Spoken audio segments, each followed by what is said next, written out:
Hello there. I've been really keen to do this video for a couple of reasons. One is that I am genuinely concerned about this topic that we're going to talk about, and increasingly so, the more people I discuss it with.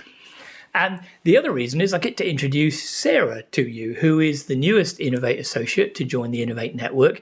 And she's got some really interesting things to say about a particular aspect of this topic. So what's the topic? Well, I've talked a little bit about this before when I was reflecting on some conversations I'd had with leaders, not just in New Zealand, but in several other countries as well. And their concerns regarding young people coming into the workforce who lacked experience and confidence and skills and attributes and characteristics in particular areas. And one of those was a perceived lack of confidence and experience when it comes to interacting with people face to face, particularly if the situation's a little challenging. And that applies to people within the organizations and external to the organizations. So colleagues, customers, clients, people from other organizations, that kind of thing. And that kind of really raised our concerns because alongside this, we've been doing quite a bit of work around leadership approaches, strategy, people mindset change when it comes to implementing AI, and it is coming. So you're going to need to come to terms with this and do it in a planned and strategic way. And one of the things that's become apparent in that is that, well, what will we value if we're not valuing, loads of knowledge in people's heads? And guess what? It's people's interactive skills, human to human stuff, the kind of things that maybe AI will struggle with for the foreseeable future. So that's one good reason why we need to try and create a generation of people and recover the previous generation in some ways to make them more confident and more self-assured and have more experience with that interpersonal side of life.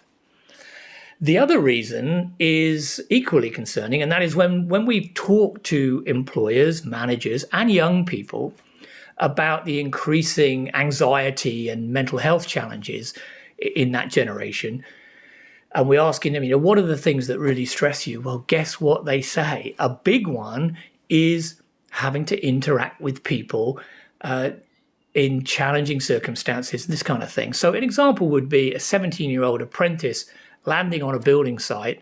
Let's say they're a plumber, and they've got to interact, with the person who's overseeing them, but also with builders and carpenters and bricklayers and all kinds of stuff.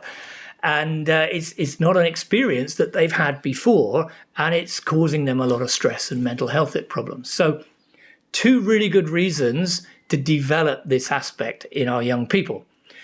So we've had some conversations with schools, and they're really interested about this and largely aware of it. And one of the things they have said is that the removal of access to mobile phones seems to be creating more interaction between students, which is great. So what do we do about it as parents? Am I saying literally that we should drag our teenage boys out of their bedrooms, off their gaming machines, and kick them out into outside to actually interact with people? Yeah, I kind of am, actually, to be honest. The other question is, how do we do this with young children? When do we start? All that kind of stuff. And this is where I'm going to hand over to Sarah. You'll be pleased to hear. And she is actually a parenting coach. You can see her profile on the coaching section of our website. So if you want to continue a conversation with Sarah, maybe book some sessions with her, you're very welcome to do that. And she also runs little workshops, great workshops for parenting groups and that kind of thing. So I'm going to stop talking now, you'll be pleased to hear, and hand you over to Sarah. Kia ora, and thank you, Ian. Yes, it is incredibly interesting how this whole AI business is likely to play out, and also how much the successful future of our young people is looking more and more likely to rely heavily on good old human interaction skills.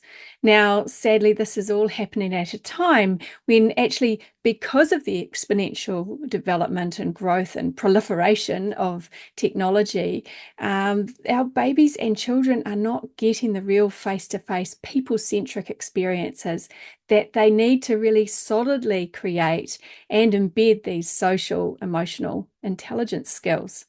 So this is where us parents can make an enormous difference. the lucky thing is that children and babies are wired, they're designed to look for social interactions and find ways of getting those, especially those face-to-face ones. You'll see a newborn baby looking at people's faces intently. They are already starting to understand, what does this expression mean? What does that expression mean? And how do I need to react in order to get the responses that humans are used to and that we work best with?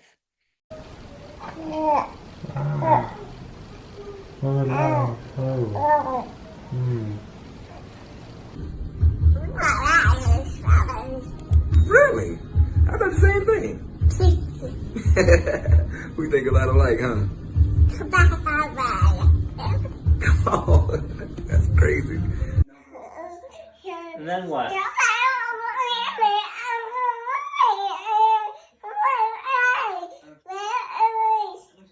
Unbelievable. So the parents can help that by actually taking hold of those care moments that we have all through our days or evenings or whatever times you get to spend with your child. Really make the most of those care moments, looking the children in the eye and talking with them, commentating what you're doing, even when they can't speak yet.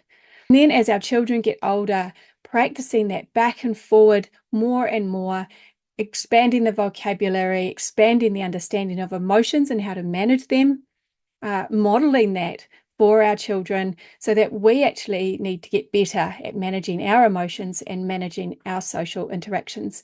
And when that happens in front of our children, we're helping them as well.